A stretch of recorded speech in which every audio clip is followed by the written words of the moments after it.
Well, hi and welcome everybody to Your Past Need Not Determine Your Future. And Craig Weiner and myself are teaching this class. And I'll introduce myself and you introduce yourself. How about that? Okay. Okay. Yeah, that works best. Just quickly. So I wear a number of different hats, but in this context, I'm a somatic trauma educator. I'm also a certified counselor with the state of Washington. And I've been studying this material now for about 10 years, and Craig and I teach together this work. And I am really happy to be here because I think my biggest mission in life is to help people to understand what is involved in trauma and all the wonderful new different ways that we can help ourselves out of trauma. Because the advent of neuroscience in the last 15 years has brought about remarkable change in terms of giving us options for treating trauma. So I know most of you. I'm Dr. Craig Weiner, and I've been in the health world for almost 30 years. I've been a chiropractor for about 24 years, a body worker, somatic worker, energy work, EFT tapping trainer. So a lot of different ways of healing. And what most moves me about this work, Suzanne and I were teaching a course this morning, and one of the students at the end of the class said, I get now why I really wasn't ready to work with, she's a midwife and works with tapping, and she gets why she was kind of holding back really diving in, and it was because she hadn't got this piece of understanding the role of how bad things happen and how that affects our neurophysiology, and how so much of what we do is based not on our volitional choice, but based on what's happened in the past. As much as we want to.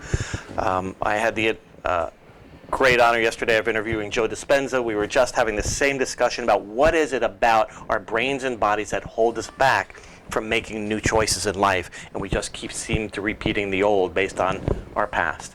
So in a synopsis, that's why I'm here, continuing to explore that question and potential answers. And so Suzanne and I teach this from slightly different perspectives, but really with that same aim in mind. Yep. Yeah, good. And we might also add that we're both very involved in a particular somatic technique that works really well with helping change traumatic events of the past, and that's called EFT or tapping. But it's only one of the possibilities. Yeah. Okay, so you want to flip this slide, Craig, Sure. and go? Beautiful. Okay. All right. Trauma. Before I read any of that, here's my experience with people's idea of the word trauma. Something really, really bad. Right? Now, trauma specifically has some aspects to it that are important to understand. But what that really, really bad thing holds is, number one, is it does hold the element of truth. But what it doesn't speak to is the person that hasn't had something really, really, really bad in their view. In other words, that really bad, I was never raped. I was never physically abused by a parent. So in other words, we can picture those really, really bad things. And you say, well, that wasn't me, so I don't fit in that category. So why am I still having so many problems making a change? Because trauma needs to be defined a little bit differently than really, really bad to understand that most of us are included in that category. In fact, almost everybody. So if we look at trauma by nature has an overwhelming quality to it. Okay, so a hurricane, okay, being in a natural disaster or fire, has an overwhelming quality to it as well. Something's happening that you can't control, and at the age it's happening, it feels like you're not going to make it through it. What's really important about that is what you think right now about what you're going to make it through and what you thought at age 4 are really different things. Right? Turning the lights off and locking the doors around you at age 4 means I might not get through it, where now you're like, well, I can open a door or make a phone call or open a window. So we have to really understand that the age at which we perceived the event helps very much to determine the perception of whether something is traumatic. We can't use the adult eyes. We have to use the earlier age eyes. So it's all about perception. Somebody else is coming, well, that wasn't so bad. I mean, how many times have we heard that? I mean, hello, everybody has that happen. That wasn't so bad. Well, to you as a 3 or 4 or 5 or 6 or 7, it's like, yeah, it actually really was. And we let ourselves get conned out of other people's voices and opinions about our own experience that is not relevant at all. Traumas come in, artificially designed big T and little t traumas because a car accident, for example, could be what's called a little t trauma, which there were traumatic aspects of, or a car accident could be a huge, life-changing, big trauma. A way that a parent looked at you or yelled at you could be a one more time and could be a little t trauma, or that one time could have been huge and changed the course of your life and how you saw yourself and how you saw the world. So there are obvious big and little t ones that are probably, but each of our own perception of the event is really what helps to determine whether it's a big or little t trauma, and the implications neurobiologically and neurophysiologically in our body and how we see the world will vary on the depth and repetition and frequency, et cetera, of those events. Is there anything you'd like to add about that? Go ahead.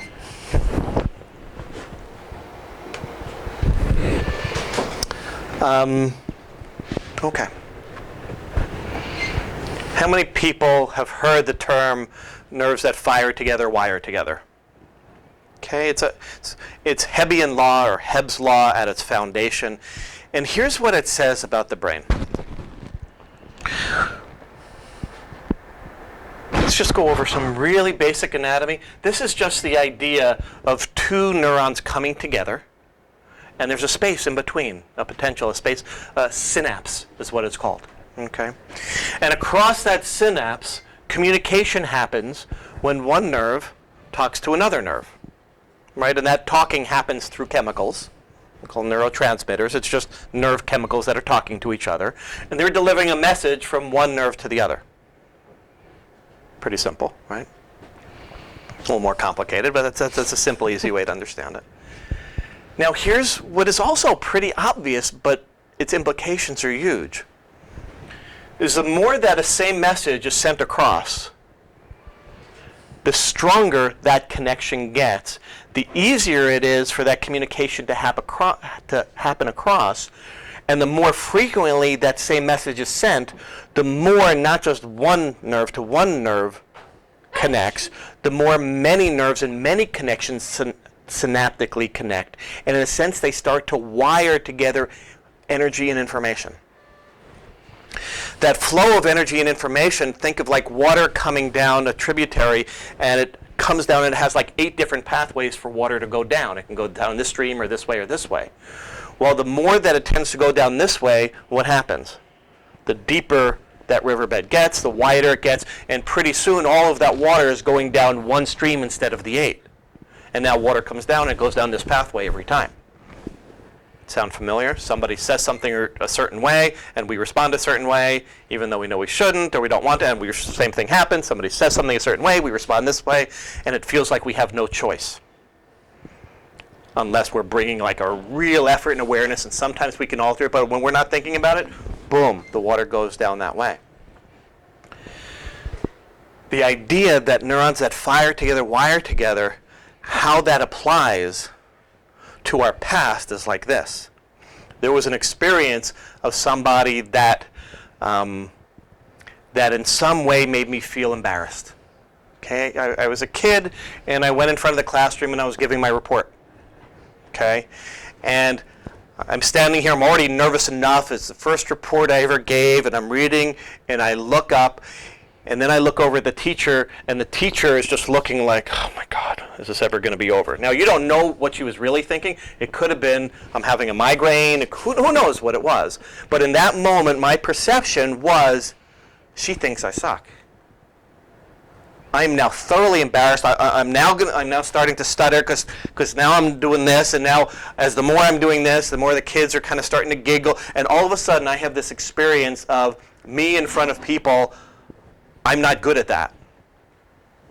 So I now have an experience I now have a memory.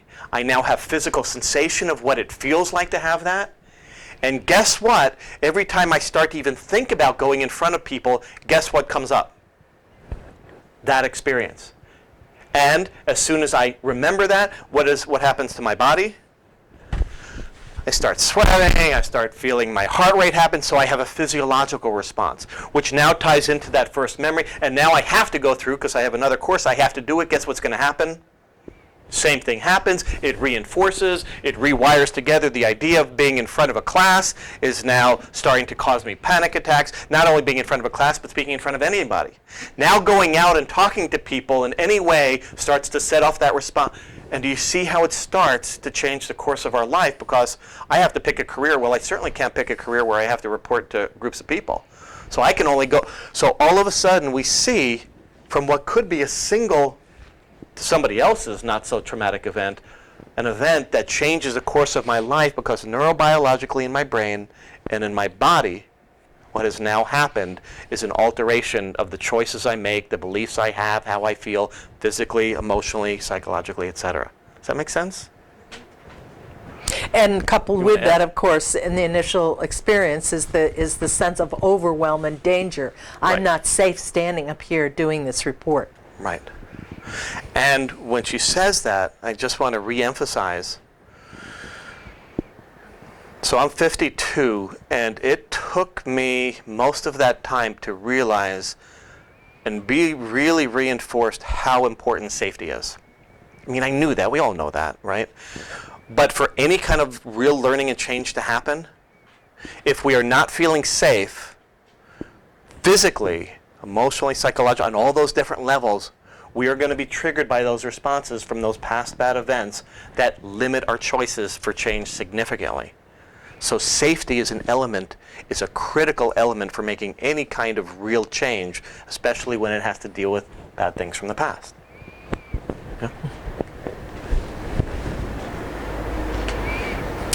So, the really good news is that because we have this capacity in our brain to be plastic or flexible, this same mechanism of the neurons firing can be brought to bear to change the pathway. And because we have the flexibility or neuroplasticity, maybe you've heard that term, it means that by doing certain kinds of things, we can actually intentionally change that which rivulet the river is going to go down into a more healthy and centered and balanced rivulet. So we can change the course of the river, as it were. Now, when we are able to be in a space which is a good space for us, Dr. Dan Siegel has coined this little acronym called FACES. So we are flexible, we're able to be adaptive, we're coherent, we're energized, and we're stable. All of those things together. And we talk about that as having a regulated neural system, a regulated nervous system. So ideally, in a good situation, this is what we're looking for. And initially, when we're born, our first primary caregiver, usually mothers, but not always, and it doesn't really matter, strives to teach the child who does not know how to regulate their own nervous system. The mother, the bonding that happens in the first 18 months of life allows for the mother to teach the child how to self-regulate, how to learn how to become flexible, adaptive, coherent, energized, and stable. So what happens is that the mother will gradually, maybe the child will wake up and have a wet diaper or something, and it may be a few minutes before the mother can get in, and so the infant learns to tolerate the discomfort a little bit more until it's, can live with it, as it were, and not be thrown out of balance. But the child has to learn that from the mother. And so every time initially the infant cries, the mother picks it up, and through her voice, through her eyes, through her touch, all of which are very important components, somatic or body components, of helping switch this neural regulation. So then the baby feels soothed and comforted and safe. And initially, the baby allows the primary caregiver, the mother, to do that for the infant. But slowly, the mother begins to allow the baby to experience a slightly wider range of discomfort before being brought back into a calm state. And slowly, the baby learns how to regulate themselves. That's in an ideal world. And of course, even if you're a really good parent, you're not going to get it right you have your own moods and stuff, and it just doesn't happen. But the important thing here is that a repair happens, so that if you enough of the time, there is a response from the caregiver that comes in to help regulate.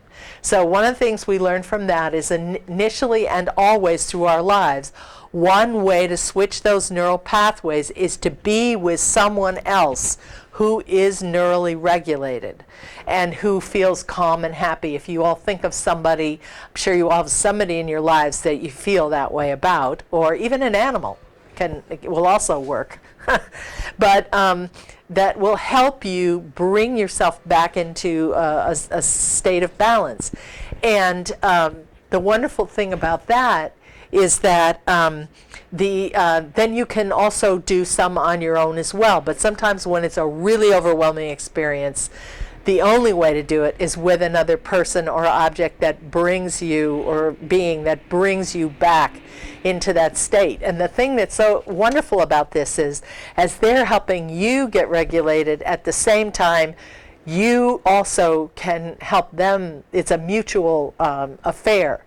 So it goes both directions. And with the baby and the mom, you really see that. If you've seen anybody or grandparents with a new kid, the baby, they're like, there's this mutual love fest going on. And that's when both parties are in this state of neural regulation. Okay. We'll have time for some questions at the end, too.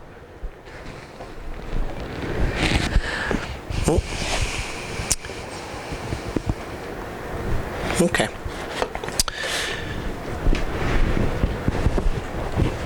The optimal arousal zone. So what's that saying? So what this graph shows is that everything is like a dimmer switch. There's no black or white, right? That there is this state that we try to move towards that is, as she described, has that flexible, adaptive, in other words, things happen. We need to be able to respond appropriately.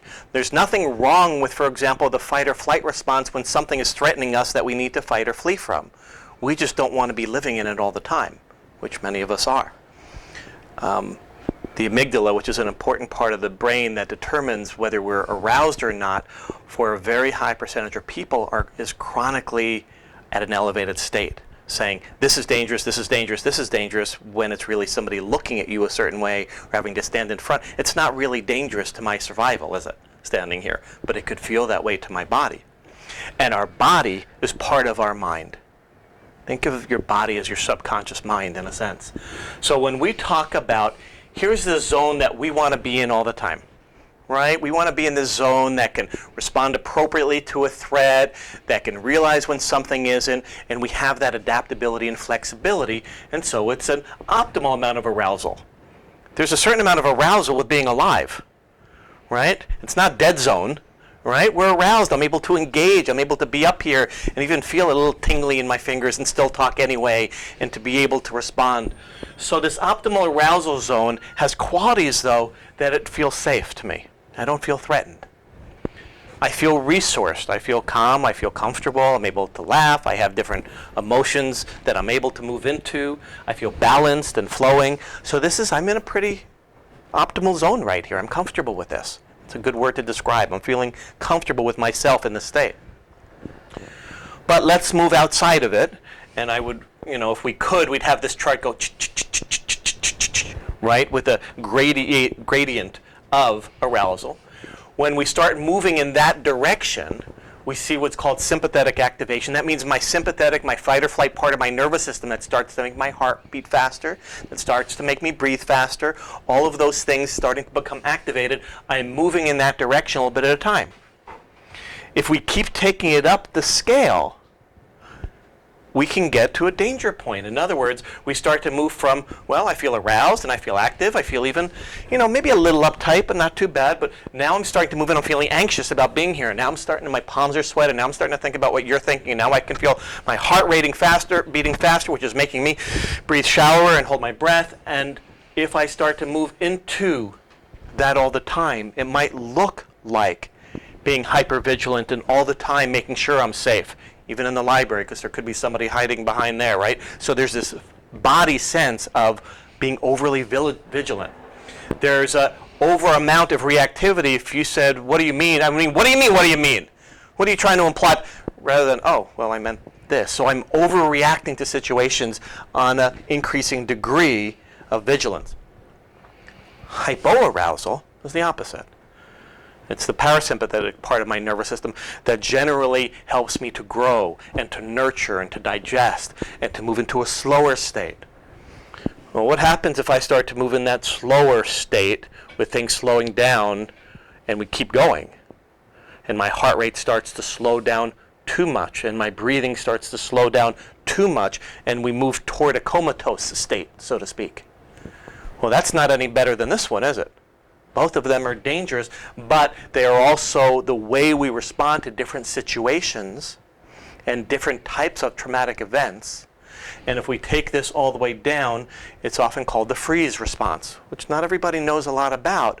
And the freeze response, on the mildest form, you might call the deer in the headlight feeling. Like, I might feel numb. I might not feel my feelings at all. And moving into another state is in certain animals we could see really like when something's playing possum and it literally does this to protect itself. So we're trying to stay in this optimal arousal zone of not going too high up there and not going too high down there based on what we're experiencing. But again, what we're experiencing is very influenced by what we've experienced carried forward. Right? And things around us in our present could look like, smell like, feel like, sense like, be like those events in the past, and if not healed and resolved, they still sit in our body, mind, and nervous system, and they get triggered. So right now, I feel like I did back when I was 6 years old in front of the classroom, and there's no difference. Right? Okay. So I'm going to invite you now to take a minute here to just sort of check in to yourself, into your body, and just notice, how are you feeling right now? Are you aware of any place that's tight, or, are you aware of feeling a little antsy somewhere? Whatever, just notice.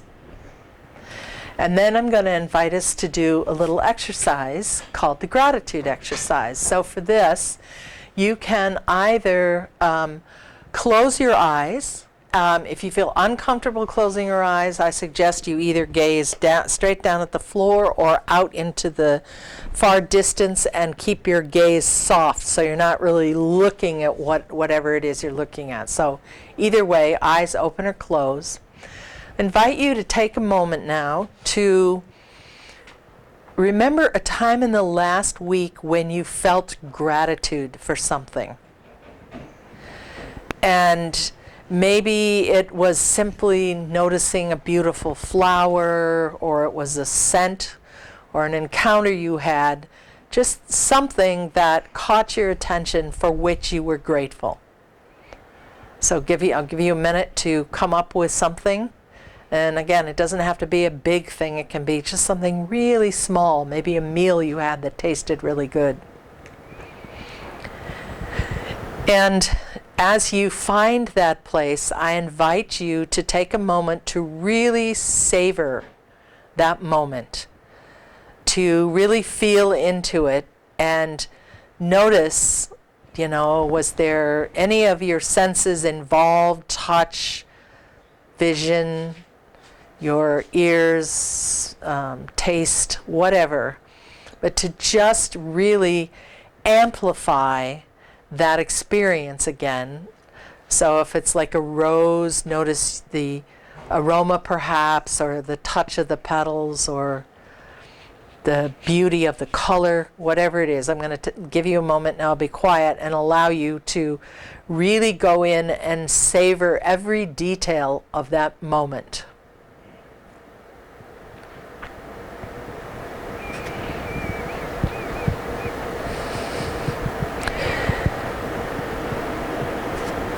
And as you savor it, I invite you to see if, to savor it to such an extent that the feeling you have when savoring that, you could actually locate in your body.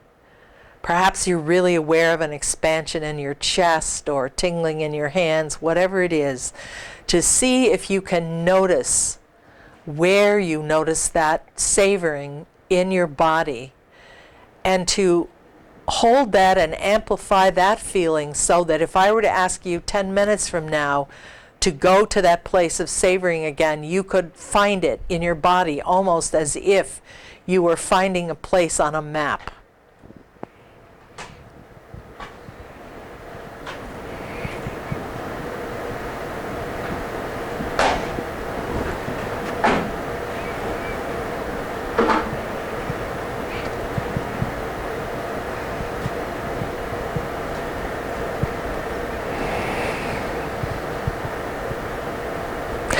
And now I invite you to give thanks for the opportunity to savor such a moment, the gratitude of it.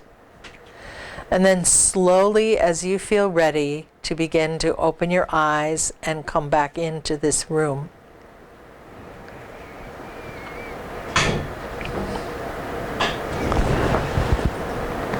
And as you do, to take a moment to notice, do you feel differently now in your body than you did before the exercise? And if so, what have you noticed that's different? Just take a moment to notice. Maybe you feel yourself more settled in the seat of the chair. Maybe you feel your body sort of sinking down. Maybe you feel your feet more grounded. Maybe you feel just more open. Maybe you're noticing your breath is a little bit deeper and easy, whatever. Just to take a moment to really notice any differences that you felt.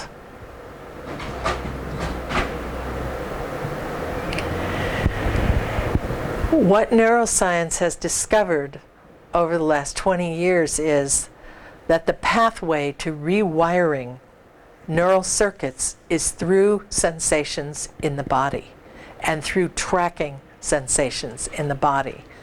So all the different somatic therapies that are available now to work with trauma, all in one way or another, are working with noticing sensations and doing a lot of different things, so that if they're not good ones, to transform them into good ones. And it is this repetition of these somatic practices that help us to rewire the neural pathways. And it won't erase the memory of a trauma or a deep stress, but it will neutralize the intensity of the emotion of it. Craig? Yep. Just needed some water, excuse me. Would you flip the slide, please? Mm-hmm.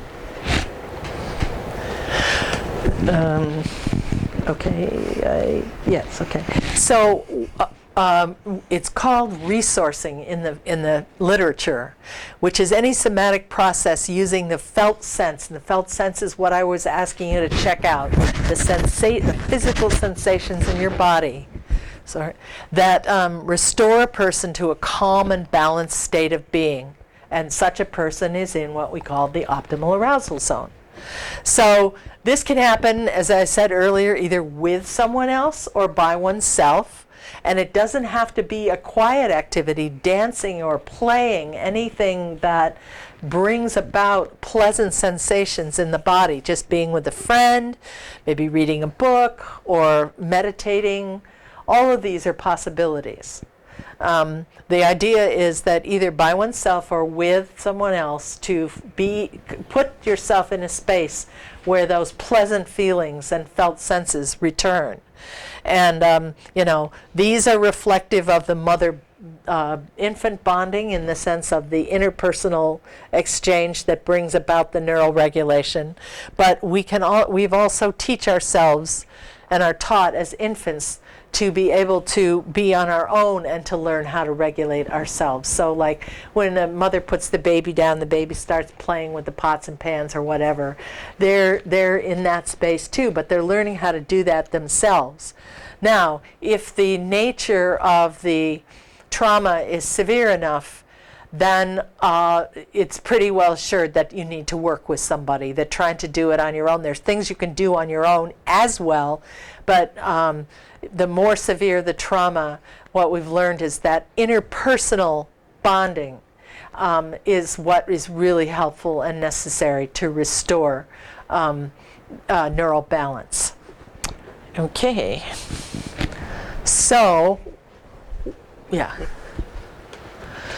Oh, oops, sorry, there's one that, go back to that one about the 3, sorry. Well, I think it's one before this, sorry, I guess we got it mixed up. Okay, so, what we did here is the 3 key elements that are necessary for doing this somatic rewiring. It has to be in present time. So if you noticed, I asked you, how are you feeling in your body right now? Because part of the problem with someone who's in a trauma state is that now and then are exactly the same. There is no past, present, or future. So one of the things that is helpful is to bring a person back into present time. So it's like, no, now if I were to open my eyes and really look around me objectively, I'm not in any danger. My sensations, my felt sense may feel like that, but I'm not. And to help to shift the understanding that that was then and this is now. The other thing is the key component is felt sense and becoming good at tracking your own sensations in your body so that you can build a vocabulary of feeling in your body what feels good. And so that you can work with, and a lot of the somatic techniques involve oscillation of some kind of working between that which doesn't feel so good and that which does feel good. And there's something about the going back and forth in the brain that actually diminishes the negative feeling and amplifies the good feeling. And of course, that's what we're trying to do. Now, the third thing that needs to happen, that very often someone who is in a traumatic state they're in it, they're so in it. The emotional intensity is so strong that nothing else exists. And one of the things that you have to build up in order to do this rewiring is what's called witness consciousness. You have to be able to observe yourself. So in this exercise we just did, I invited you to notice your feelings. Well, in order to do that, there's a part of you that had to sort of stand aside and look at yourself. And it's that separation that also brings down the emotional intensity. The ability to stand on the side and go, okay, I have this emotion, but I'm not this emotion. Okay? And there are, the biggest thing that I'm sure many of you have probably heard about now is mindfulness practice. It's a kind of meditation form, and the key component of that is witness consciousness.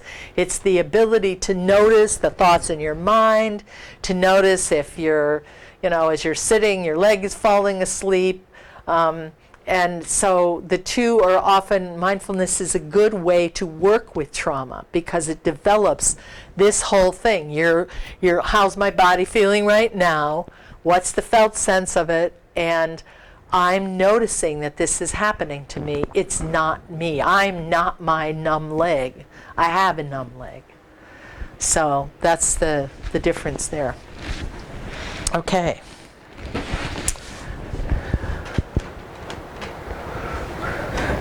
These are some of the things that you can do to restore by yourself and with others. And I would encourage you to make your own list, because even if you're just mildly agitated, to be able to notice that and go, okay, what do I need to do to restore my neural balancing? And we all have our lists, but these are some of them. Watching people sitting on the beach doing Sudoku, and for some that would be very activating, so everybody has to create their own list. Prayer, meditation, sitting with beauty, sailing, drumming, taking a bath, poetry, you get the idea. But I would really encourage you to go home and make a list, because when you're not in a good space, to be able to have a list and go, oh, I could do this, can be really helpful, because the biggest hurdle in this rewiring is for you to notice something's wrong and then to actually say, I'm going to do something to change it. And if you don't have to think about it, if you have resources that are available to you, that you can just go, right, I'm going to listen to this music. I love this music. This will calm me down. Then you can just go put the music on. You don't have to think about it, because part of what happens also in trauma is the left brain, or the thinking brain, goes offline. And so it's hard to pull yourself back into, that was then, this is now, this isn't happening to me now, et cetera, et cetera. So if you have a list of resources, or pick up your cat or your dog and just hug them, but just whatever you can do in the moment to know what resources you have is really helpful. Okay.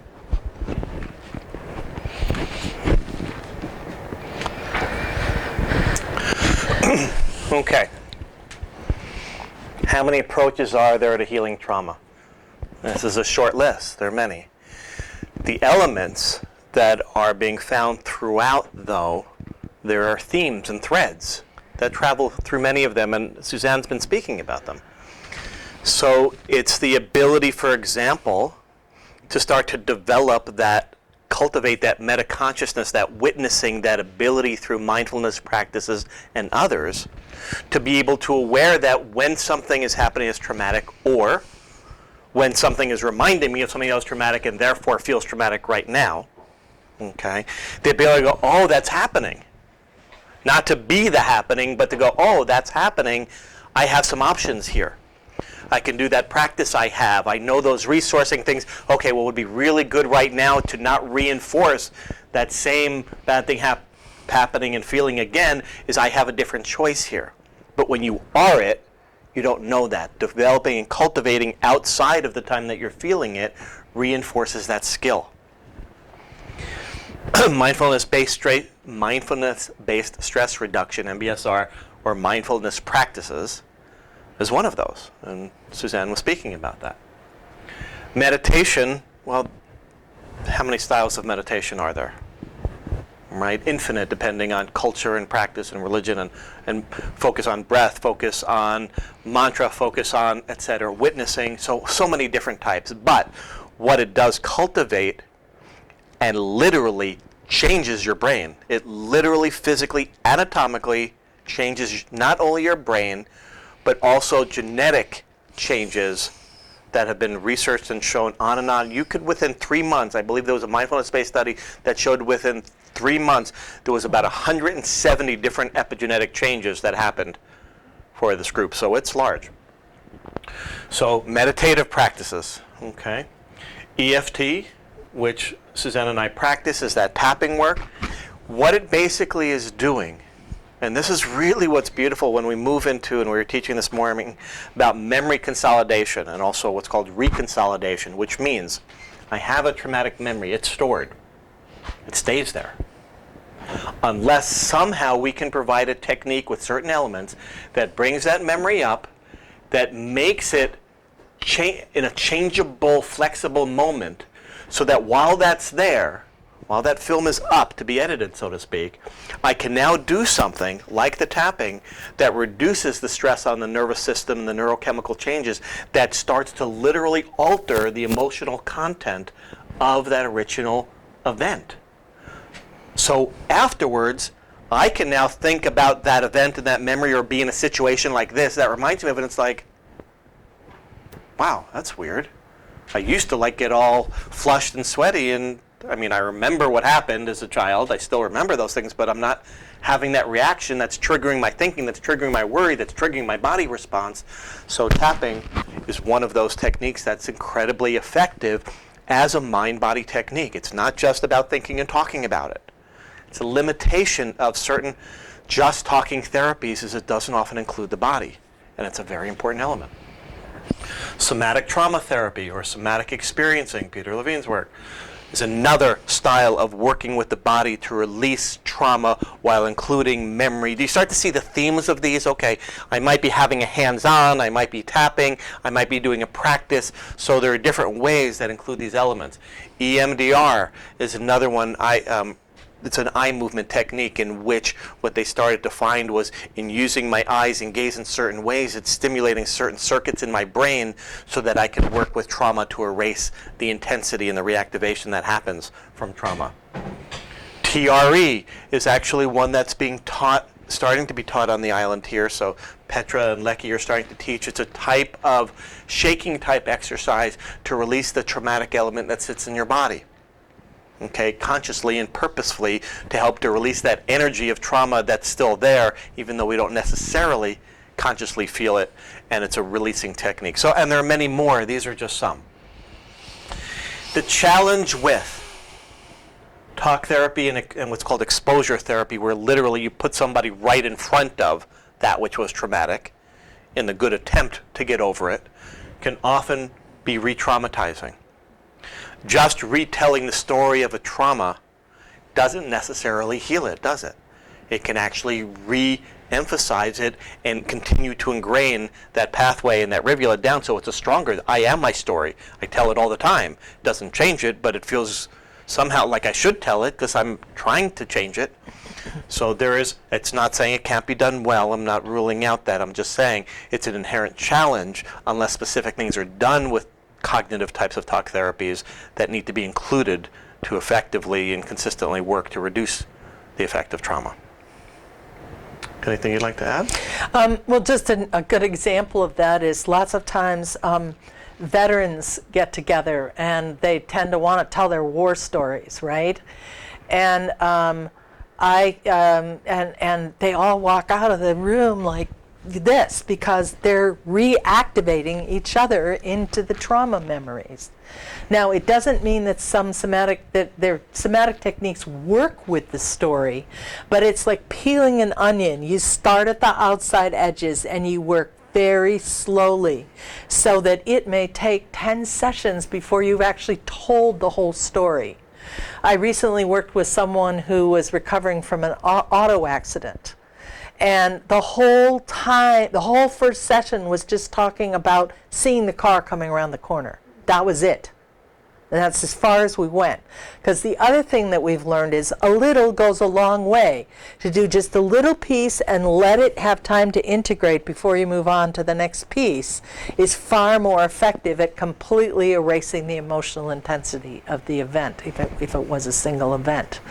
And of course there's developmental trauma and acute trauma. So acute being a one-time thing and developmental something that happens over the course of a lifetime. And they're treated slightly differently, but basically this is the overall idea. So I think we're ready for questions now. Yeah.